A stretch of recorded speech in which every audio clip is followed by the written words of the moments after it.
राजा सातन पासी और कन्नौज के राजा जयतन से जो उस बीच में लगान को लेकर जो विवाद चल रहा था, राजा सातन और राजा बिजली पासी जो जिनका गांजर स्टेट था, पूरा गांजर में 90 पट्टी हुआ करती थी, इन सभी लोगों ने जो विदेशी शासक थे जो दिल्ली में बैठकर शासन करते थे, उन सबको कर देने से मना कर दिया। कर देना वो सम्मान के विरुद्ध समझते थे, इसलिए इन लोगों ने लगान नहीं दिया और लगान न देकर देश के जो है सम्मान की रक्षा की और अपने राज्य को जो है सुरक्षित रखा। आगे चलकर जब ये लोग तैयारी ही कर रहे थे, बिजली पासी और सातन पासी राजपुताना जाने की, तो तभी उसी समय जब उसको पता चल जाता है कि ये लोग वहाँ जाके पृथ्वीराज चौहान की मदद करना चाहते हैं, तो इन लोगों ने आल्हा और उदल को यहाँ पर भेजकर गांजर में और इनको यहाँ उलझा दिया। इनसे आल्हा और उदल का युद्ध होने लगा। उसी बीच में मोहम्मद गौरी अपने मंसूबों में सफल हो गया। साथियों, इसके बाद जिस समय सैयद सालार मसूद गाजी मारा गया, उसके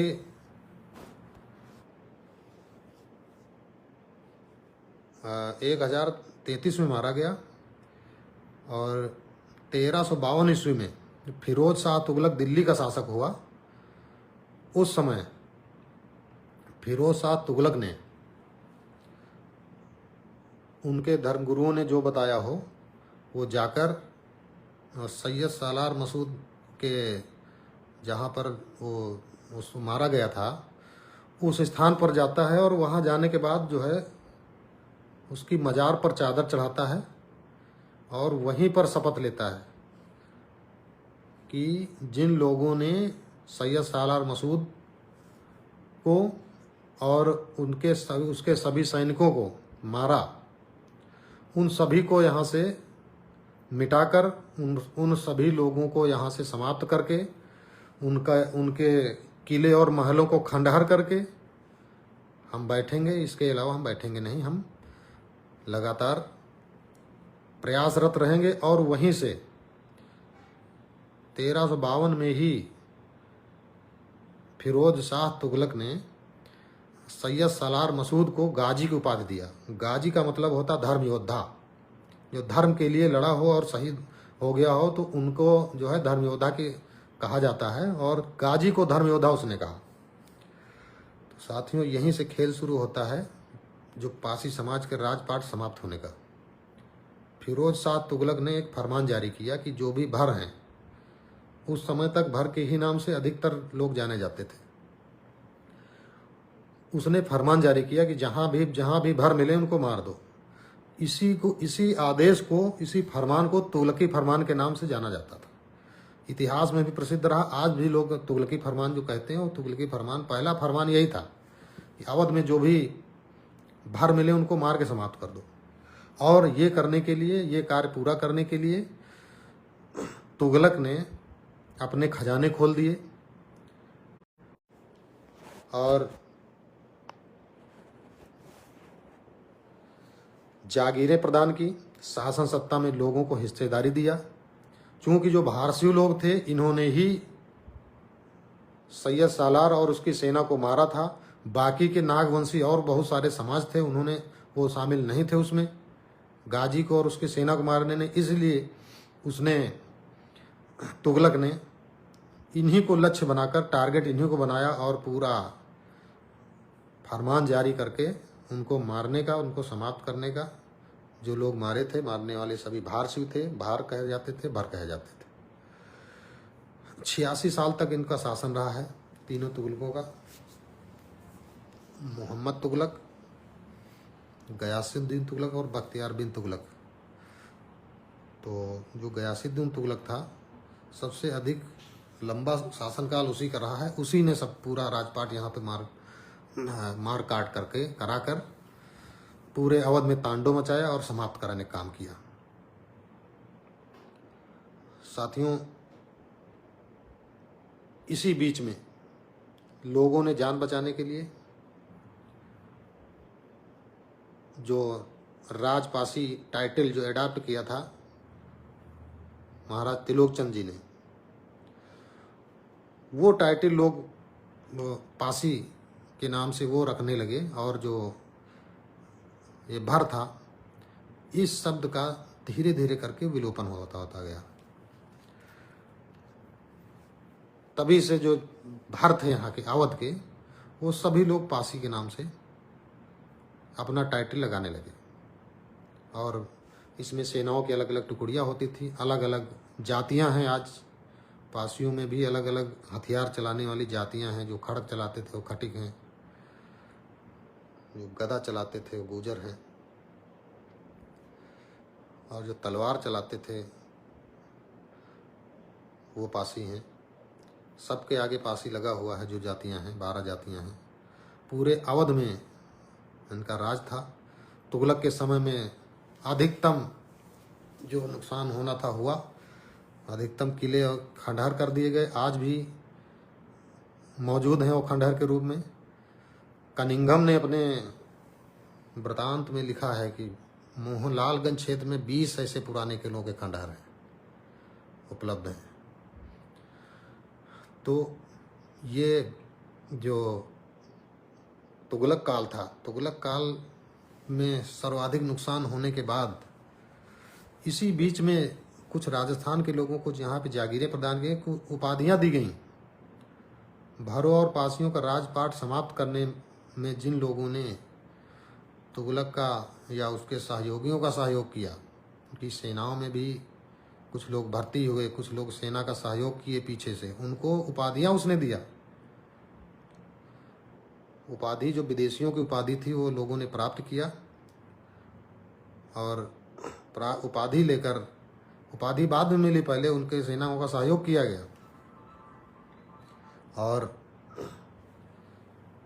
भाले सुल्तान एक उपाधि है, वो जो अमेठी और सुल्तानपुर उनको मिली। चौराहा की उपाधि मिली लोगों को। ये सब उपाधियाँ उन विदेशी तुगलकों ने दिया, जो जिनका सहयोग यहाँ के लोगों ने किया पासियों का राजपाट समाप्त करने के लिए। सब पूरा रिटन में इसका एविडेंस है हमारे पास। गजेटियर्स की कापियाँ हैं जो कि जिसमें कि सारी चीज़ लिखी हुई है। साथियों, इसके बाद मुग़ल काल आ जाता है। मुग़ल काल में जो बाबर से लेकर जो अकबर, शाहजहाँ, जहांगीर, औरंगजेब, ये जो थे, इन्होंने भी जहाँ जहाँ पर जो ये युद्ध हुआ, मारे गए जो विदेशी लोग, तुर्कों के साथ, जो तुर्की की सेनाओं के साथ आए थे, जब यहाँ किलों पर अटैक किया तो लोग मारे गए। वो जहाँ पे मारे गए उनको भी शहीद घोषित किया इन लोगों ने। तुगलक ने घोषित किया था, तुगलक ने सब शहीद घोषित किया, और वहाँ पर उनकी मज़ारों पर चादर चढ़ाने की परंपरा तुगलक ने परंपरा का प्रारंभ किया। और आप देखेंगे कि लखनऊ में जहाँ लाखन पासी का किला हुआ करता था, उसी के बगल में गंज शहीदा है। मलिहाबाद में गंज शहीदा है, नगराम में भी गंज शहीदा है। गंज शहीदा उसे कहा जाता है जो कि धर्म और राष्ट्र की रक्षा के लिए लड़ते लड़ते मर गया हो। तो उन विदेशी लोगों को गंज शहीदा के नाम से जो है ये लोग आगे बढ़ाए। आज भी गंज शहीदा मौजूद हैं। अवध में जहाँ जहाँ भी गंज शहीदा हैं, वो उसी युद्ध के विदेशी सैनिकों की मज़ारों पर बने हुए हैं। मज़ारें जो बनी हुई हैं उन्हें ही गंज शहीदा कहा जाता है। साथियों, बड़ा अध्ययन करके ये सारी चीज़ें इकट्ठा किया गया है। और ये जो मुग़ल काल जब आया तो सबसे अधिक जो तुगलक काल था, उसमें जो यहाँ के अवध के पासी थे अपने अपने स्थानों को छोड़ने को मजबूर हुए, जंगलों में रहे, सभ्यता और संस्कृति से वंचित किया गया। और यहाँ तक कि समाज में भी बहिष्कृत करके निम्न स्थान पर जो है इन लोगों को, जो पासी समाज के लोग थे, इनको समाज में भी निम्न स्थान बहिष्कृत घोषित किया गया। मुगल काल के बाद आ जाते हैं अंग्रेज। जब अंग्रेज आते हैं तो अंग्रेजों के समय में एकमात्र राजा बचे थे गंगा बकस रावत, जो कि बाराबंकी के बेहटाई के राजा थे। गंगा बकस रावत के 3 किले थे वहाँ पर, और अंग्रेज़ों ने कहा कि सरेंडर कर दीजिए। उन्होंने सरेंडर नहीं किया तो गंगा बकस रावत जी के किले पर 2000 की फौज लेकर एल्डरटोन नाम का एक जो ब्रिटिश था उसने हमला किया। अंग्रेज हार गए, लौट आए। वापसी में इनकी तोपें जो है 9 पाउंडर तोपें कुकरेल नाले में पलट दी गई। मक्का पासी ने कुकरेल नाले में इनकी तोपें पलटी। उसके बाद इन्होंने जो है अंग्रेज़ों ने धोखे से बुलाकर राजा गंगा बकस रावत जी को और उनके पुत्र को धोखे से बुलाकर फांसी दे दिया 1850 में। और जैसे ही 1850 में इनको फांसी दिया गया गंगा बकस रावत जी को, पूरे अवध के पासी नाराज हो गए और अंग्रेज़ों के खिलाफ छापेमारी युद्ध प्रारंभ कर दिया। इसी बीच में 5-6 साल बाद 1857 की क्रांति हो गई। उस क्रांति में जो यहाँ के जो रजवाड़े थे छोटे छोटे, उसमें पासी समाज के लोग सेनाओं में उनके शामिल होकर और जो अंग्रेज़ों के खिलाफ लड़ने का काम किया। इसी बीच में मक्का पासी मारे गए, उनकी पत्नी उदा देवी पासी, उन्होंने 36 अंग्रेज़ों को मारा सिकंदरबाग में। उनकी मूर्ति भी आज लगी हुई है। लेकिन विडंबना यही है कि उनका नाम लेने में लोगों को शर्म आती है। शर्म क्यों ना आए? विदेशियों ने जो यहाँ लूटपाट की, इतिहास में नाम नहीं लिखने दिया। नाम लेने पर मौत के घाट उतारने की व्यवस्था थी, इसलिए किसी ने नाम भी नहीं लिया। और धीरे धीरे करके जो यहाँ अंग्रेज थे, अंग्रेज़ों जब 1857 की म्यूटिनी हुई, जब गदर हुआ, उसमें बहुत बड़ा नुकसान हुआ अंग्रेज़ों को। तो अंग्रेज़ों ने एक आयोग बैठाया।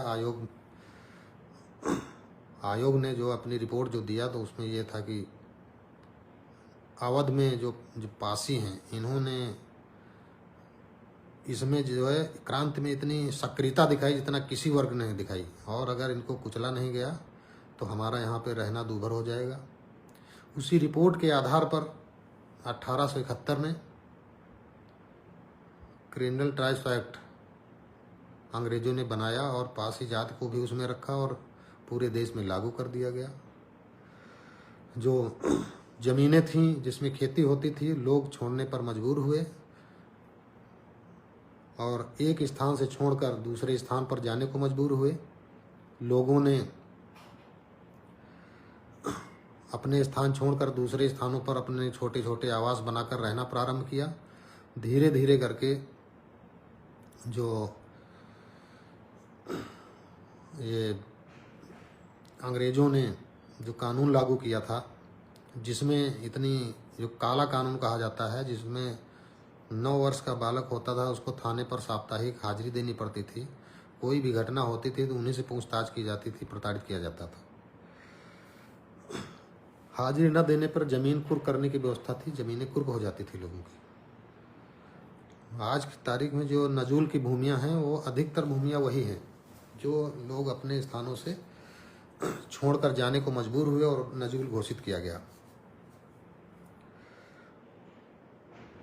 ये जो क्रिमिनल ट्राइब्स एक्ट था, ये जब देश आज़ाद हुआ तब तक लागू रहा। और इस प्रकार जो है ये धर्म रक्षक और राष्ट्र रक्षक जो लोग थे, इतना प्रताड़ित किए गए, राजपाट से विरत किए गए, समाज से बहिष्कृत किए गए और निम्न स्थिति में आज की तारीख में मिलते हैं। देश आज़ाद हो चुका है 1950 में। आज़ाद होने के बाद वही विदेशी लोगों की मानसिकता लोग दिमाग में अपने लिए बैठे हुए हैं, उसी नज़रिए से देखते हैं। कहीं पे कोई व्यक्ति अच्छा काम करता है तो उसका नाम लेने में बड़ा कष्ट होता है, क्योंकि ये कई शताब्दियों तक रहा है। इस वर्ग कोई नाम लेगा तो उसको फिर जो है, जो विदेशी लोग थे वो सजा देंगे। डर के कारण लोग नाम ले, लेकिन आज डर नहीं है। आज भी लोग नाम नहीं लेने से डरते हैं, वही मानसिकता बनी हुई है। तो ये मानसिकता निकालना पड़ेगा। पारसी समाज का बड़ा स्वर्णिम इतिहास रहा है। अवध में, पूरे अवध की ज़मीनों को उपजाऊ बनाने में, यहाँ के लोगों की रक्षा करने में, विदेशियों से लड़ने के लिए अवध के पासी सदैव मशहूर रहे हैं, प्रसिद्ध रहे हैं। पहले जात की कोई लड़ाई ही होती ही नहीं थी। विदेशियों को यहाँ आने के बाद जो है जातिगत हेता से देखने की प्रथा उन लोगों ने प्रारंभ किया। लोगों से करवाया भी। जो लोग मेहनत नहीं करना चाहते थे उनके बहकावे में आए और समाज को गिरी हुई नज़र से देखने लगे। इसलिए इन सब कारणों से आज समाज की ये स्थिति हो गई है। तो इस प्रकार जो विदेशी थे, उन विदेशियों ने जो यहाँ पे शासन किया, आज भी पूरे अवध में हजारों की संख्या में पासी समाज के राजा महाराजाओं के किलों के खंडहर आज भी मौजूद हैं। उनको कुछ संरक्षित भी हैं। उनको संरक्षित कराने के लिए पत्राचार भी किया जा रहा है। पुरातत्व विभाग को पत्राचार किया भी गया है। हम लोग प्रयासरत हैं कि वो सारे किलों के खंडहर संरक्षित हो जाएं और उन पर स्मारक बन जाएं, ताकि आने वाले लोग, आने वाली पीढ़ियां याद करें कि यहाँ पर हमारे राजा महाराजा थे और उनका राज क्षेत्र हुआ करता था। तो ये जो इतिहास रहा, स्वर्णिम इतिहास, उसकी कुछ अंश रखे गए हैं। आने वाले समय में और गहनता से इसका अध्ययन करके सही चीज़ें आप लोगों के समक्ष प्रस्तुत करने का प्रयास किया जाएगा। इस जो वर्ग जो कि धर्म और राष्ट्र की रक्षा के लिए सदैव लड़ा, कभी समझौता नहीं किया, कभी धर्मांतरण नहीं किया, विदेशियों के सामने कभी झुकने का काम नहीं किया, उस पूरे समाज को किस दृष्टि से देखा जाता है, ये चिंता का विषय है। लोग शताब्दियों तक जंगलों में रहे, अपने घरों से दूर रहे, सभ्यता से दूर रहे, शिक्षा से वंचित रहे। इसलिए ये स्थिति हो गई कि काफ़ी समय तक सभ्य समाज में एडजस्ट नहीं हो पा रहे थे। लेकिन ये वही धर्म रक्षक और राष्ट्र रक्षक लोग हैं जो समय आने पर जब कोई नहीं खड़ा हुआ तो विदेशियों से लड़कर युद्ध करके और उनको यहाँ से भगाने का काम किया। विडंबना ये है कि यहाँ के लोगों ने उन विदेशियों के साथ मिलकर जो काम किया है ये उचित नहीं था। किंतु जो लोग यहाँ पर जो राजपाट किए हैं विदेशी, इनको जो इनकी मज़ारों पर जो है आज भी जो चद्दर चढ़ाते हैं, वो जो है यहाँ के जो शहीद हुए हमारे देश के राजा महाराजा, उनका अपमान है। क्योंकि जो विदेशी लोग थे, विदेशी थे, यहाँ के जो लोग थे, यहाँ जन्म हुआ, यहाँ की धरती में पैदा हुए और यहीं पर पले बढ़े, उनको मारने वाले लोग, उनकी मज़ारों पर चादर चढ़ाया जाता है। हिंदू लोग ही अधिकतर जाते हैं चादर चढ़ाने। तो ये शर्म की बात है जो लोग विदेशी थे और जो लोग यहाँ के लोगों को मारे, उनकी मज़ारों पर चादर चढ़ाना ये हमारे लिए शोभा नहीं देता है। आज भी जो है जहाँ जहाँ पर इनके सैयद सालार मसूद के सैनिक मारे गए थे, वहाँ वहाँ पर जो है बहुत सारे स्थानों पर समाधियाँ वो बन गई हैं, मज़ारें लोगों ने बना दिया। ये 1352 के बाद में ही हुआ है, पहले नहीं था। जब तक तुगलक नहीं आया, तुगलक की और कहानी है। तुगलक एक बार जब दिल्ली से जा रहा था, जब बहराइच रास्ते में एक स्थान पड़ा, एक कस्बा था, वहाँ पे रुका, पड़ाव डाला और उसका नाम रख दिया तुगलकपुर। तुगलकपुर नाम रख दिया और चला गया। कुछ परिवारों को भी, नए परिवारों को भी उसने बसाया था। और जाने के बाद वहाँ सैयद सालार मसूद की मज़ार पे चादर चढ़ाया और वापस चला गया। उसके 30 साल बाद लहरी पासी नाम के एक व्यक्ति थे, उन्होंने उस तुगलकपुर पे कब्जा कर लिया और उसका नाम, तुगलकपुर का नाम लहरपुर रख दिया। आज भी लहरपुर है सीतापुर में। तो ऐसे ऐसे वीर लोग थे जो विदेशियों की गुलामी उनको पसंद नहीं थी, आज भी नहीं पसंद है। और जब भी कभी आवश्यकता पड़ेगी देश और राष्ट्र के लिए, तो सबसे आगे लड़ने में यही वर्ग रहेगा। सदियों सदैव रहा है और आगे भी रहेगा। समाज को आवश्यकता है कि सम्मान की दृष्टि से पूरे वर्ग को देखने की, क्योंकि ये सब लोग जो समाज के सदस्य हैं, ये सब लोग उन्हीं सैनिकों के वंशज हैं जो विदेशियों से लड़े और कभी नहीं झुके, झुकना पसंद नहीं किया, मरना पसंद किया। जंगलों में रहे और भर से अपना टाइटल बदल कर पासी कर दिया। आज भी जब गंगा बख्श रावत जो थे, उनके बाद, गंगा बख्श रावत जी के बाद लोग जो बाराबंकी और इधर लखनऊ के थे, वो अपने नाम के आगे रावत लिखना प्रारंभ कर दिए। किंतु सीतापुर में आज भी लोग जो है भार्गव लगाते हैं, बाराबंकी के लोग वर्मा लगाते हैं। पूरे पूर्वी उत्तर प्रदेश में, अवध में आज भी सबसे अधिक संख्या इसी वर्ग की है जो विदेशियों से लड़ा और झुका नहीं कभी। तो साथियों, आज का लाइव काफ़ी हो गया है, एक बार बीच में ब्रेक भी हुआ था, और जानकारी इकट्ठा करके पुनः आप सब लोगों के साथ साझा की जाएगी।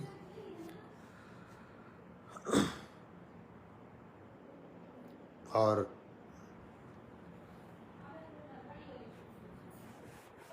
आज समाज को आवश्यकता है कि जो लोग लड़े विदेशियों से कभी नहीं झुके, उनको आगे बढ़ाया जाए। इसी प्रकार एक भेदभाव किया गया जैसे किया जाता था, तो लोगों की जो है, जो समाज के लोग हैं, इनकी भावनाएं कुंठित होंगी और देश और राष्ट्र का काम करने में दिक्कत होगी। साथियों, पासी समाज भी जो है इतना दबाया गया कि आरक्षण देना पड़ा।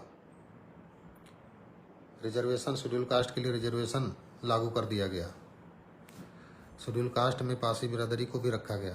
पासी समाज जो है वॉरियर कौम रही है और इतना दबाया गया, इतना डायल्यूट कर दिया गया कि आरक्षण देना पड़ा। एज ए वेंटिलेटर होता है आरक्षण। मैं आरक्षण कभी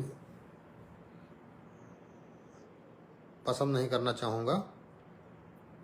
यदि सबको समाज में बराबरी का दर्जा लोग देंगे तो आरक्षण की कोई आवश्यकता नहीं होना चाहिए। सही, समाज को बदलना पड़ेगा, समाज को मानसिक स्थिति बदलना पड़ेगा। जो एक वर्ग विशेष के प्रति लोगों ने बना रखा है, ये बदलना पड़ेगा। धीरे धीरे सब सही हो जाएगा। तो साथियों,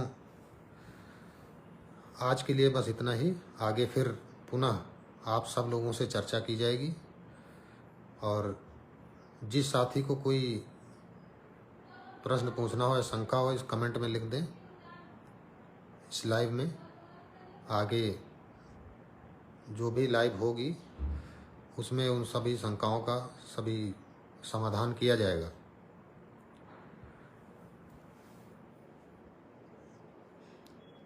इसी के साथ आज का ये विषय समाप्त किया जाता है। सभी मित्रों को नमस्कार, पुनः मिलेंगे। सभी को बहुत बहुत धन्यवाद।